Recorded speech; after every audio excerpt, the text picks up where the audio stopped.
Ahoy there! Captain Benzie here, coming at you with another video for Eve Echoes. Now in today's video we're going to be having a look at some screenshots that surfaced last week, supposedly of a leaked set of patch notes. Now we don't know how true this is. There are some things in there that do genuinely seem really quite authentic, and then there are some things towards the end that are a little bit like, no, I don't see this being a thing. Now the developers themselves, before we get into this, the developers themselves have denied these patch notes. They have said that no, these are fake patch notes, but then again, I suppose, of course they're going to say that. So, I don't know. What I'm going to do today is essentially present to you the patch notes as they were leaked, in inverted commas, or created if they are indeed fake ones. We're going to read through the Google Translate of those. I ran the images through Google Translate, and we're going to talk about what that could possibly mean going forward. Now, please do not take this as, oh, these are the patch notes that are coming. I'm not saying that. I'm saying that this was an interesting leak or an interesting spoof and fake that warrants, I think, a little bit of a discussion and an actual look at to see what's going on here, how this would affect Eve Echoes if it actually were patch notes, and we can talk about some of the ideas and things that are in there. Whether or not it's true doesn't matter. It's just an interesting talking point, I thought. Anyway, without further ado then, I think we are just going to jump in on this one and we'll have a look. Now, the first image here does talk here about the Feng Yan version preview. Now, I know from having spoken to Joseph in the past that the Chinese server, when you translate the Chinese symbols that he gave me, is named, Google Translate brings that up as Yinghuan Journey, so it does appear to be, using the correct name at the very least. And it says here, 2021 0916, as the first expansion of Wujian Galaxy, Fengyan, will be officially launched in mid-October. The following is part of the update. And again, I am reading this from Google Translate, so please, obviously, if you speak Chinese and can read this, you may notice some discrepancies. I'm just going with what Google Translate gave me. Now, the first thing, quite excitingly, says ammunition system added. Now, this is something I've been talking about for a long time myself, and something I'm really excited to see could theoretically be coming to the game. As I said, this is possibly fake, this is possibly leaked, we don't know at this point. But anyway, ammunition system added. Add multiple damage attributes, electromagnetic, thermal, kinetic, explosive, ammunition to the original weapon structure, and the ammunition attributes can be freely combined. Fusion is succumbing to additional attributes. Each time it is attached to the turret or missile launcher, it takes a certain loading time. During the loading period, you can still fire freely, but it does not have ammunition attributes. The machine makes some balance adjustments. Now, if this were the ammunition system, this isn't how I'd like to see it. I don't think that being able to fire while you're reloading makes sense, and I think that just changing the damage attributes is pretty lame. Like, just going from, oh, my cannons don't do explosive damage anymore, they now do electromagnetic. Oh, my lasers now do explosive damage. That's not exciting, that's boring as all hell. If ammunition were to be added, I would genuinely like to see it much more like the EVE Online version, where, yeah, some of them do change the damage types a little bit. For example, there's like depleted uranium ammo for cannons and things like, there's EM ammunition for cannons as well, that does move their damage towards electromagnetic. But there are also ammunition types that do things like increasing the optimal range or increasing the accuracy fall off, but at the expense of tracking speed, or vice versa. They increase the tracking speed at the expense of accuracy fall off, or maybe just boost the damage with other sort of negatives here and there. To me, that's much more interesting because it actually allows you to design your ship around a particular purpose, and you can min-max your stats accordingly. To me, that's kind of what nanocores are currently doing in Eve Echoes, and I do like that, so I'd like to see more of that. Ammunition as well, to me, also kind of gives industry something to do. In EVE Online, it is a great way of guaranteeing yourself an income. You just keep pumping out ammo and selling it on the market because people always need it. What I do like about this, though, is that it talks about how if you aren't loading in ammunition, you still have, you can still actually fire. It's just a basic version, which is what I've said before in Eve Echoes, because we go for sort of a more streamlined version sometimes of what EVE Online has. I'd like to see that you don't have to have ammunition in your weapons. You can just fire them like we have now. Therefore, ammunition just becomes something that modifies the weapons you have and is expended in the process. Most weapons do have a reload stat, so this is plausible. I just think that the patch notes there miss a lot of stuff. But then again, if this were true patch notes, let's be honest, a lot of NetEase's patch notes do leave a lot to be desired. So, who knows? Maybe. The second part here then is bomb join. That's literally how it translates. Bombs can only be loaded on stealth bombers and ammunition cannot be attached. Bombs can be thrown and need to be activated at the wrong time, is how Google Translate gets it. Now, bombs, of course, are stealth bombers. You put these onto a stealth bomber, you launch it. In EVE Online, it launches in a straight line from the front of your ship, based on where you're pointing. It travels for 10 seconds at 3 kilometers a second, so it travels a total distance of 30 kilometers over 10 seconds, and at the end of that travel, it then explodes, and everything inside that radius takes damage. It's not like missiles that has like an explosion radius regarding application. It's literally anything that is caught in that explosion takes a certain amount of damage. Now, the concept of this is that if you are aiming these carefully at, say, a ship that is idling, you can hit the ship and all of its drones in one go and hopefully take out those drones. Bombs are something I genuinely think we could really do with. I think it would be interesting to have bombs added to the game. I don't know how they would really work, though, because pinpoint aligning is not as easy as it is in EVE Online and EVE Echoes, because you just double tap in space and you have to hope you're pointing the right direction. We were talking about this on Catskull actually last week. There would need to be some significant changes, I think, to how bombs are actually launched in order to make this more viable. Because trying to hit anything with any degree of accuracy with the current aligning system that we have in EVE Echoes, it doesn't really work. I would love to see them added, and they are actually currently in the game files. I think at tech level 9. I think it's tech level 9 when you level up. It's one of the things that's actually listed as you now have access to in the game, but they are nowhere in the game files. I have not even been able to find them properly on Fulmination, so who knows. Number 3 then, at the bottom of this first screenshot, says flagship joined. Now, I assume here that flagship is capital ships, and then that goes on to talk about Amar, and it says Dreadnought God Show class, and I love that translation, God Show. A revelation, perhaps? I mean, that is literally the, the idea of a revelation is, to have something revealed to you, so God Show does, make sense there, and the Amar Dreadnought is the revelation. Light aircraft carrier consultant class. Is an Archon some kind of consultant? Because the Amar carrier is the Archon. Now, here is where we need to move on to the second image.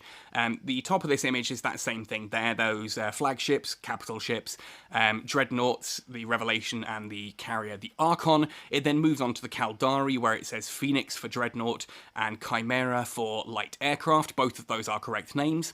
Once we go to the Galente Federation, the dreadnought is listed as Molo, which is Moros. Which, again, I suppose that's, sort of a Chinese translation, or transliteration, rather. And the light aircraft carrier shows absolute class, which is the Thanatos in English. So, obviously, there are going to be some discrepancies between Chinese names of ships and English names of ships, because of how the Chinese language works, how the script works, basically, how the actual, not the alphabet, you know what I mean, I want to say kanji, but kanji's the Japanese words, the Chinese symbols, I don't actually know the term for that. Wow, I don't know the term for what a Chinese symbol actually is. Anyway, how it actually translates and how you write it makes sense that there would be variations in some of these names, like Molo being the Moros, and maybe Thanatos doesn't go, you can't translate Thanatos directly into Chinese, so they've gone for absolute, which kind of makes sense when you look at the Greek translation of what Thanatos actually means. Then we have the Minmatar Republic. The Dreadnought is listed as the Naga class, which is confusing since we have the Naga as an actual ship in the game. That would be the Naglfar, is the Minmatar Republic Dreadnought, and their light aircraft carrier in Chinese is translated here, according to Google Translate at least, as Nidogal class, or Nidhogger, as it would be in English, which again makes sense to me.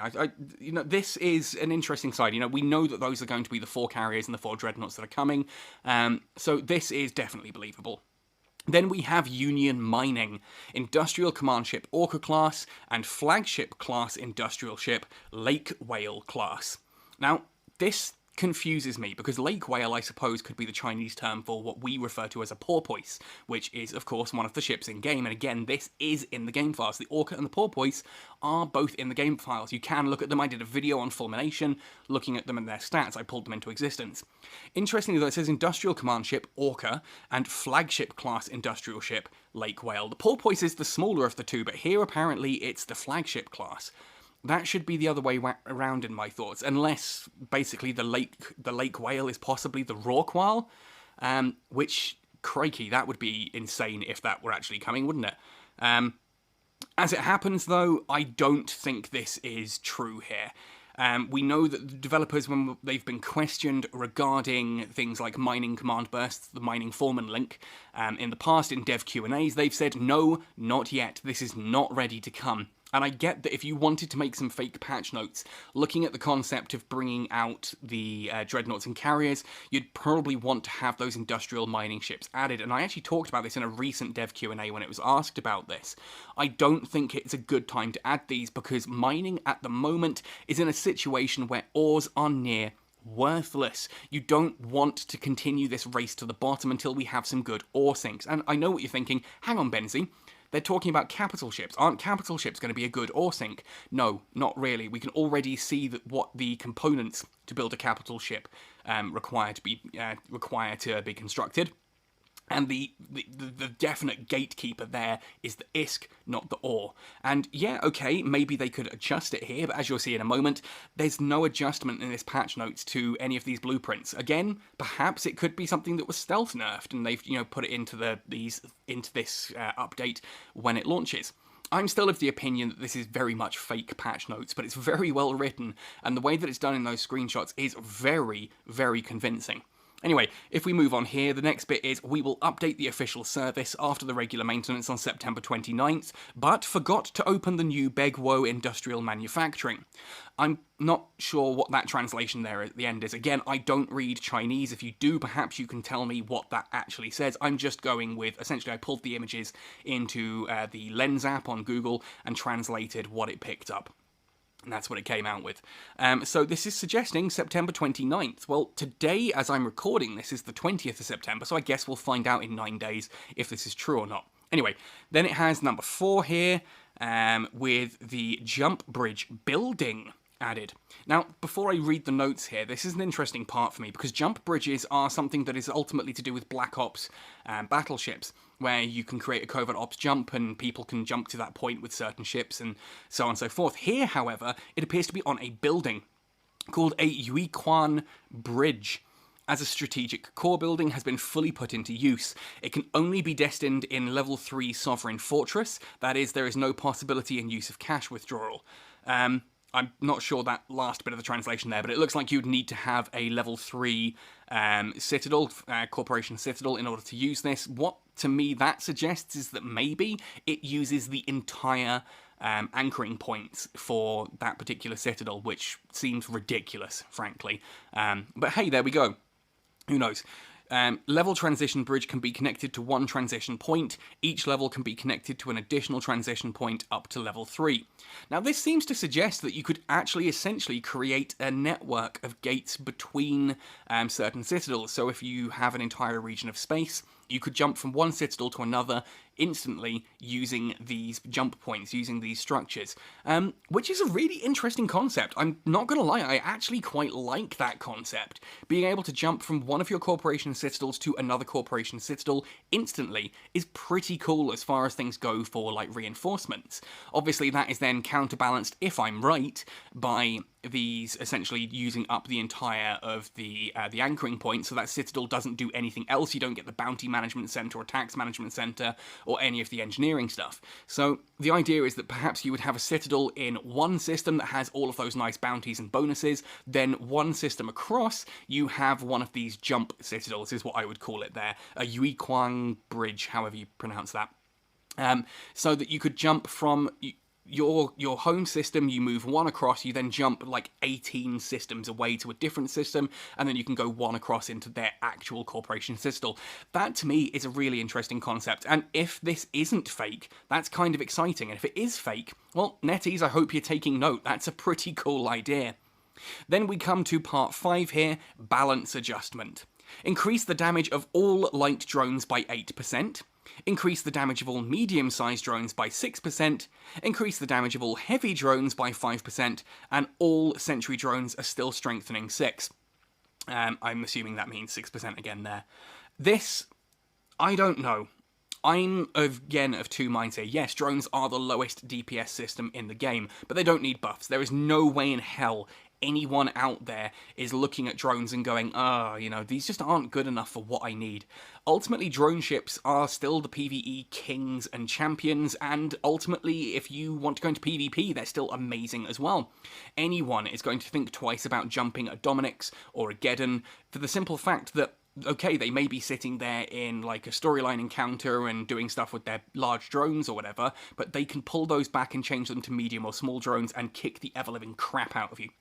There is no one out there who is not using drones because they're not good enough. This is not a system that needs buffs like this, and this is another part where I'm thinking someone has written this up as a fake thing itself. The developers are well aware that 90% of people who are doing, like, you know, the top tier ratting, etc., are doing so in things like Geddons and Dominixes that are primarily drone ships. So this to me feels like someone who flies a drone ship going, oh, I want more DPS to bring it up.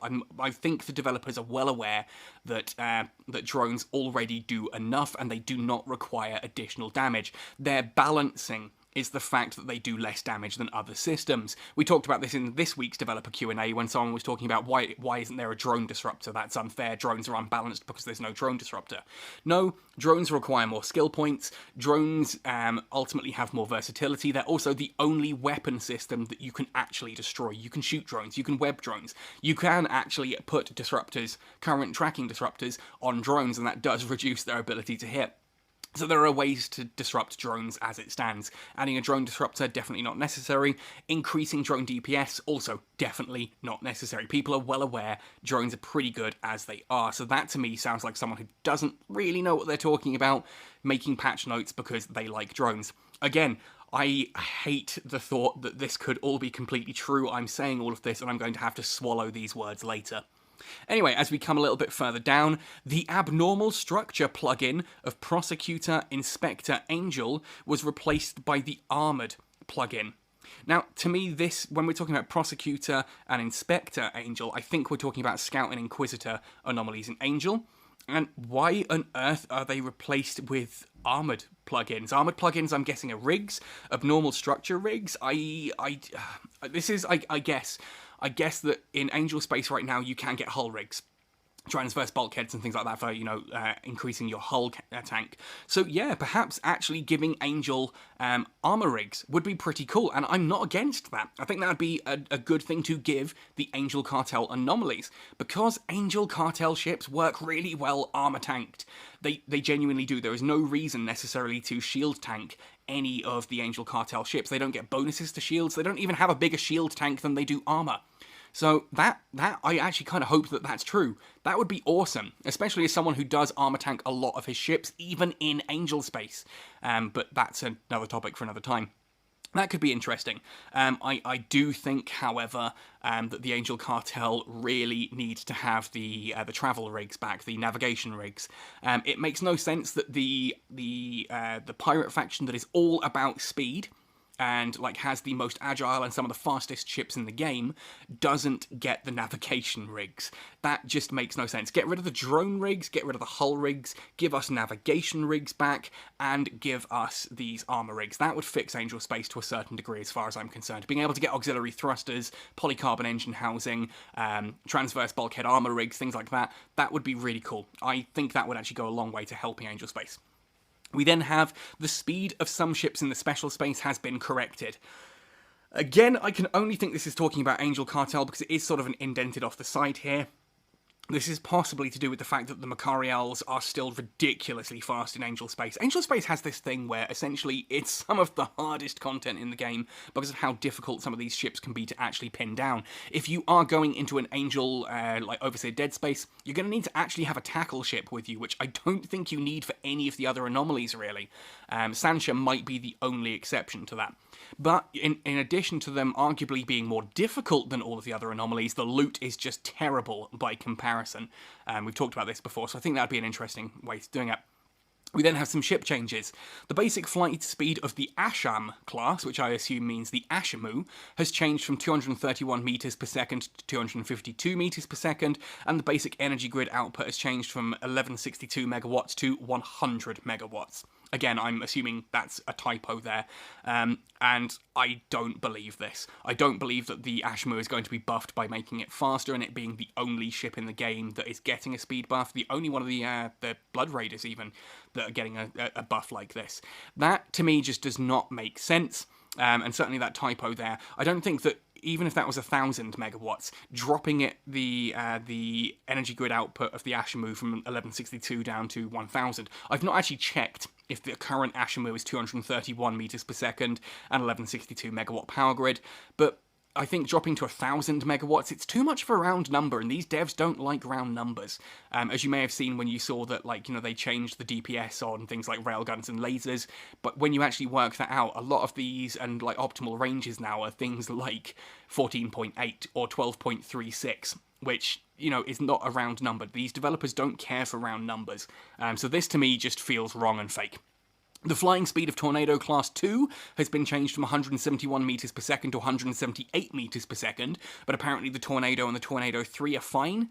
I don't get why such a small, change like this would happen just to this one ship. Oh wait, hang on. The flying speed of the Tornado Class 3 has been changed from 177 to 184 meters per second. Again, maybe, but it just seems that putting a balance update like this just for 3 or 4 ships doesn't make much sense. The damage of monster-class missiles, which I assume is large-class missiles, have been changed to all systems. Electromagnetic, thermal, kinetic, and explosive increased by 8%. Again, I don't know about this one. If you were to increase large missiles, if it even is monster, if that's what it means by monster, large missiles, as far as I'm concerned, are absolutely fine. And I'm saying this as someone who, talking about armor tanking and that, recently is flying a Typhoon 2, an awful lot. Large missiles on a Typhoon 2 are actually really, really good, and I have no trouble hitting small ships with that. Literally, even interceptors I can hit with my large missiles. Not even large rapids, large missiles. Torpedoes definitely need a change. I don't think damage up is really necessary here. Again, this to me, like the drone thing, smacks of someone who just wants more damage, who thinks that when you look at this, drones don't do enough damage and large missiles don't do enough damage. I think we have someone here who's flying a Dominix and is pretty bitter that they're getting lower DPS than everyone else, ignoring the fact that they're doing that from ridiculous range, and with all the extra versatility.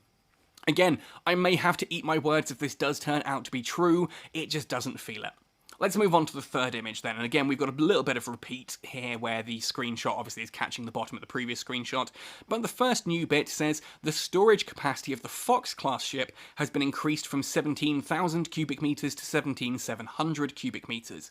Now I can only assume that the Fox class ship is actually the Badger, or the Tyra or something like that, and thus they're increasing this to allow it to carry battleships, which actually makes sense. If you have a Badger at the moment and you use the nano core, you can suddenly carry a battleship inside a packaged battleship. So it does make sense here that the developers might actually increase its natural size in order to be able to carry a battleship, so you don't require the nano core, but it then does kind of defunct the entire purpose of having that nano core. But hey, I don't know, maybe I'm missing something there, and again, if you upped this so it has a battleship in it naturally, then adding the nanocore means you can have the battleship and a frigate or something in there. I don't know. I don't know the math on that one.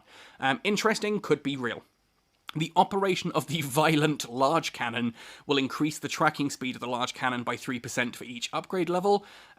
This, to me, says large cannon operations are going to increase the tracking speed a bit more, which genuinely I do think could be a useful thing. Again, this actually to me does strike as this could be an interesting patch note and something I would like to see happen. For the simple fact that, again, recently I have, on another character, I've been flying the Tempest Striker a lot. Now, the Tempest Striker gets fall-off bonuses and it gets tracking speed bonuses, which are key indicators that this should be using large autocannons. The trouble is, large autocannons, even with that tracking speed bonus, you do really struggle to apply them against anything, especially when you put them into siege mode. If you put it into siege mode, genuinely, I've sat there with a Tempest Striker in siege mode, missing battleships, because the siege mode drops it just that little bit too far. Yeah, you can patch it up by having tracking disruptors, but then when you look at some of the other battleships out there, they don't require that same treatment. So I think, actually, yeah, adding the skills to give you a little bit extra of the the tracking speed on large cannons could be an interesting way of helping balance those, not just buffing them directly, but making the skills do a bit more. Obviously, operation and upgrade are, there to help application in addition to damage as well. Upgrade tends to add range. Operation tends to add turret the tracking speed. So giving a bit more there does that skill, makes that skill do a little bit more, which I think could work. Then we have the disaster level assault type has been changed from an 8% increase in damage of large lasers to an increase of 6% damage of large laser cannons. Now, the disaster level assault type, I'm not sure what we're talking about here. 8% increase of damage of large lasers has been nerfed to 6% damage of large laser cannons. Disaster level, are we talking about the Apocalypse level? The Apocalypse class battleship getting a nerf there to the amount of damage it does, which again, I do think it could possibly use. And the Apocalypse Striker right now is hands down one of the best battleships in the entire game, especially, you can even put pulse lasers on it. The large pulse lasers just do insane damage and insane range. I've been sitting in a fleet with someone recently who's getting, I think it's with with beam lasers, however, like 4,500 DPS in striker mode at 100-kilometer optimal range, which, yeah, you sit at 100 Ks and you're getting 4,500 DPS with no worry about tracking, because obviously everything at that point is coming in a straight beeline towards you. Yeah, the Apocalypse Striker, in my eyes, does definitely need some nerfs. I think that'd be an interesting way of doing it. Pirate balance adjustment is the next bit. Level 1 to 4 pirates remain unchanged. Level 5 to 7 pirate base damage increased by 2%. Shield armor increased by 3%. The base bounty is raised by 5%. Now here base means just, standard basic level, not, Angel Cartel base, rather than medium, small or large anomaly. It's talking about just their base stats. So giving all pirates 2% increase damage, 3% increase shield or armor, but also increasing the amount of bounty that you earn from them by 5%. Yeah, I can see that being a thing. The base damage of level 7 to 9 pirates increased by 25%. Crikey, or just by 25 is that. And the shield armor increased by 4%. The base bounty increased by 7%. I've got to assume that's a mistranslation there. 25% increased damage between level 7 and level 9 pirates is quite a big increase. I mean, I guess it could be. 25% extra damage, yikes, that would hurt. And having the base bounty increased by 7%. And then level 10 pirate damage increased by 3%, shield armor increased by 5%, base bounty increased by 10%. Yeah, I think that's got to be a typo before then. I think that's then a 2% increase on level 7 to 9. Again, this to me doesn't feel overly authentic. For one simple reason, the developers have never actually put into the patch notes how they've buffed pirates. In fact, sometimes they don't even mention that they've done it. There's been a lot of instances where a patch hits and suddenly the pirates are just doing more damage or they're a lot more tanky, and there was nothing in the patch notes mentioning it. Even when they have mentioned stuff in patch notes, it's been a very basic kind of, oh, we're tweaking the pirates, and that's kind of all you get. It would be nice if NetEase were actually giving us a bit more detail here. I'm not sure it's necessary, but at the same token, I don't think it changes much either. Those numbers are pretty small. I like the extra ISK we'd be getting, but in fairness, that's just going to cause inflation. It's one of those I don't think it's going to do anything. And considering when I chatted with Melos recently, he was worried about the sort of tank everything approach and things like that. To me, this doesn't change that. In fact, it would cement that in even more. So to me, that doesn't seem real. Part 6, open the test server. In order to provide you with a stable game experience, we'll start a test server at 8 AM on October 1st, during which time you can log in nearby on the login interface. The game data on the test server and the official server are independent of each other during this test period. All characters who log into the test server can get 50 billion years of 8-way, 50,000 years of college test questions, and 20 million training points. I'm assuming the 50 billion years of 8-way is just Google Translate having a fit trying to translate ISK. 50,000 years of college test questions. I'm not sure what that translates as. Could that be Plex? 50,000 Plex seems an awful lot. 20 million training points, that works. 20 million training points is enough to push most people sort of to tech level 10 for training and stuff like that. Yeah, this, if you ignore the absolutely terrible Google Translate here, that seems like it could be, you know, a possibility. I don't know. I'd like to think that by October 1st, September 29th, we'll know if any of this is actually true or not, whether I have to eat my words, whether I have, whether I have to have a strong chat with the developers about what the heck they think they're doing, stuff like that. I don't know. I'm kind of hoping that these patch notes in some places are real, in some places they're fake. I'd like to think that something like this comes from a place of sort of a halfway point, that someone is making a wish list of things that they want to see changed. Some of those things are unreasonable and a little bit too personal, i.e. the drones and the missiles. But some of the things do come from a place of, actually, this would be really cool for the game. And those things I agree with. So I'd like to think that if there are actual patch notes, this might be a part way through. And who knows? Who knows, maybe NetEase leaked this so that you and I and everyone else would have a look at these patch notes and give them feedback ahead of time, but in a really surreptitious manner. So, hey, that's kind of what I'm doing here. Finally then, at the bottom here, we have Other. Add flagship equipment, only dropped in 9 or 10 anomalies. That makes sense. Tech 9 and Tech 10 anomalies would drop the capital equipment. Increase power to mine tools. Oh, goodness, no, that's gotta be wrong. If this were real patch notes, that would offend me so much. Oh yeah, by the way, we know ore's worthless, but now all of you can mine it even faster. It doesn't do anything. I think a lot of miners, if you say to people, like, you know, a lot of casual miners, hey, we're going to make it so you can mine ore faster, they're going to, oh, that's amazing. And then all of the seasoned miners are going to go, oh my goodness, they're devaluing the ores even further. Anyway. After the pirate monitoring array is upgraded to level 3, it can broadcast intruders who have broken into the base of the galaxy. All members of the Regiment of the Sovereign Owner will receive the broadcast. Again, this to me kind of comes across as a bit wish listy. That if you upgrade that pirate monitoring array, someone enters the base anomaly, you get a warning saying someone's entered your base and they're clearing out your rats and resetting your system. Yeah, it's kind of nice, but I just don't see it being a thing. I really don't see it being a thing. Again, I could be wrong. A clone who reaches tech level 10 can have 2 personal outposts. Yeah, I can see that being useful. I think it's a kind of getting richer system. But again, I wouldn't be wholeheartedly against that. This one though, Plex can be given away, and 4% of the handling fee will be deducted for each gift. The minimum gift amount is 100. This is something the developers said they never wanted to add, so unless they've done a humongous U-turn, this is a massive red flag that these patch notes are completely fake. I don't think it's necessarily a bad thing, being able to buy a load of Plex and then just gift it to a friend, but 4% does seem pretty steep. That's a lot of Plex lost in the transaction, and again, it's just the fact that the developers did say, no way Jose, that's never happening.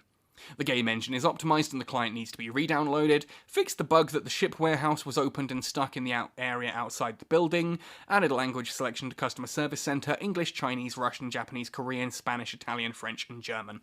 And that's your lot. There are the patch notes as they stand. Whether or not these are fake or whether they are genuine remains to be seen. And I think that genuinely, a lot of this could be really interesting stuff to be added to the game. I'd love to see ammo being added. I think bombs would be a really cool addition to the game, giving stealth bombers something useful. There's a lot of really interesting stuff there. There's some balanced stuff that to me is confusing and a little bit backward, but there are some really cool ideas. I think that if this is a genuine thing, if it's an actual leak and the developers are just denying it because of course that's what developers are going to do when patch notes get leaked, I think that this is actually generally going in the right direction. I think there are some good changes there, and the things that I disagree with, I don't think are game-changing. Like, as I said, I don't think drones need a buff, I don't think large missiles need a buff, but if they were to get a buff, I don't think that's going to break the game and, you know, ruin the experience for me or anything. So that I would be okay with these patch notes going live as they are. That said, I get a strong feeling here that these are genuinely fake. That they are just someone who has a bit of too much time on Photoshop on their hands and has thrown together some really convincing looking patch notes.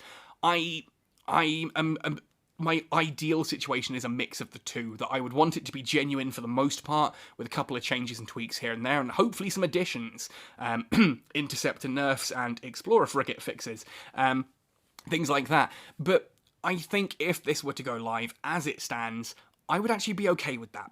I would be okay with this being live. You've got my feedback on the individual points there. You've got my opinions on how this all works. Please give me yours in the comments section down below. Keep it civil, have a nice chat. Let's talk about what of these patch notes you think would be a really cool addition to the game. What is too far? What doesn't go far enough? What other things would you like to see come in this balance patch? And of course, this would just be the kind of capital arrival mini patch. I think we're still on the cards for something like January or February for a full-on balance patch just after Christmas. So if it's just a case of you're going to sit there and squeal in the comment section that, oh, this isn't all of the balance patches that I ever wanted, then that's not what I'm going on about here. I'm talking about what we actually have here. How do you think this works? How do you think this would affect the game? Would it be a good thing? Would it be a bad thing? Which of these things do you think go too far? Which things don't go far enough? That kind of thing. Anyway, folks, thank you for watching this one right the way to the end. I can't wait to hear your opinions on this all. Happy sailing, and see you in New Eden!